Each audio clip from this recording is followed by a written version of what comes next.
We enjoy working with our citizens a lot. We have some really fine people in the city. They're not always happy with me, but at the end of the day, we always get where we need to be.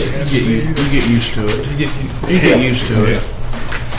So I'm going to start with the biggest project that's been going on for quite some time in my department, and that's the radio project upgrade.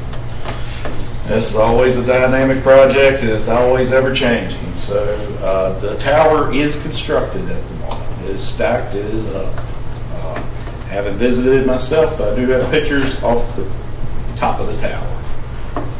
So I do know that it is constructed. The shelter, generator, and equipment installation on the tower should be following pretty shortly. We call that civils work on the site. There's still ongoing problems with the right-of-way agreement to be worked out. There was a technical issue pointed out by the other party's attorney that they may have some difficulty conveying the agreement the way that we had prepared it for you and presented it to you months back. So that will be forthcoming. I think it's important that you keep in mind that there's many ways to come to the place where we need to be. They may involve other methods, but we need to keep that in our mind because we're coming to critical mass on the project as far as right-of-way, access easement, and power easement to the site. And those were two things that were wrapped together in that agreement. And not to cut Eric off, but so next week, Eric, Mark Popovich, and I will be meeting to discuss other options and hopefully be able to apprise you all in better fashion of advising on options, because we are, as he mentioned, at a critical juncture in the project where we risk potential delays and public safety service impacts. Yep.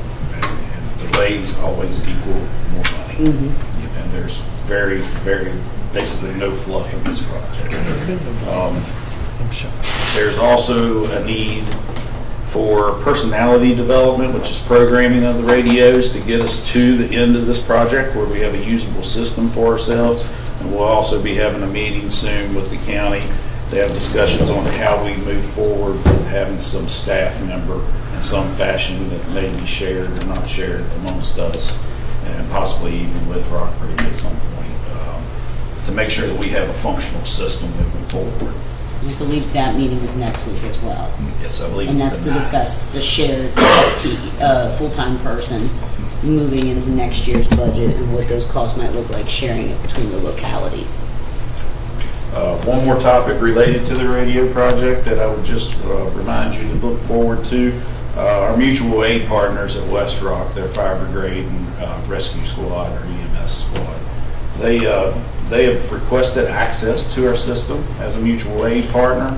They will be purchasing all of their own equipment, but I feel it's necessary for us to do a memorandum of understanding, allowing them access, and there'll be a three-way agreement between Allegheny County and the city of Covington and West Rock for that. They've requested access to 2 talk groups, as we refer to them, instead of channels in this type of system. There's a total of 32 talk groups available to the county. We have access. It has plenty of capacity for them, but they will be paying for all of their costs associated with it. So that's something to look forward to. That should be coming in the next month to 2 months. Surplus property sale.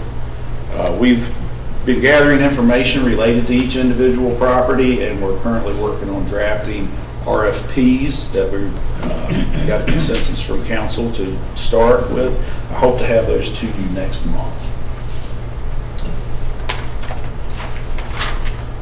Building demolitions, the HOPE agreement, the contracts are signed. I signed them today. That's great. So as Ms. Oneida said, I was waiting on her signature, and Mr. Popovich will sign the form as he becomes available here on site, but he's already reviewed those. The contractor is ready to go on those. We should be able to notify him tomorrow and hopefully schedule a date for the demolition to actually occur. There's another asbestos abatement project that will be taking place down at the Covington Recreation Center. Shouldn't affect, as far as I know with the contractors right at this moment, it shouldn't affect any of Alan's scheduling with any events there. This will be taking place in the steam tunnels underneath the facility.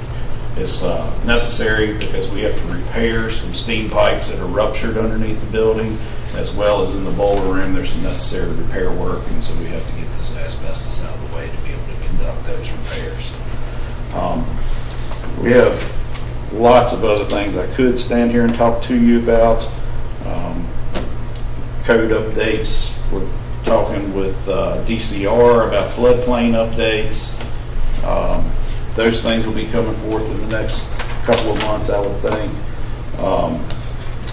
The G. Watson Center boiler repairs are finally done. We've been struggling with that for several months now. We finally have those completed and signed off on.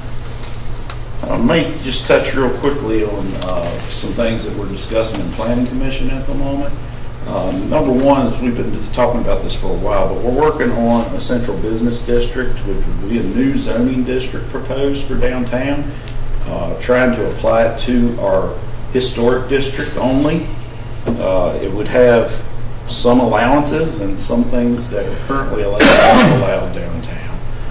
But we will probably beat that around quite a bit in Planning Commission before we were ready to bring it up for council to look at, because you have to word those things very carefully because they can come back and bite you. So we're going to really be working through that pretty heavy for several months moving forward. I'd be happy to discuss anything else that anybody would like to, but that's kind of a real quick 50,000 foot overview.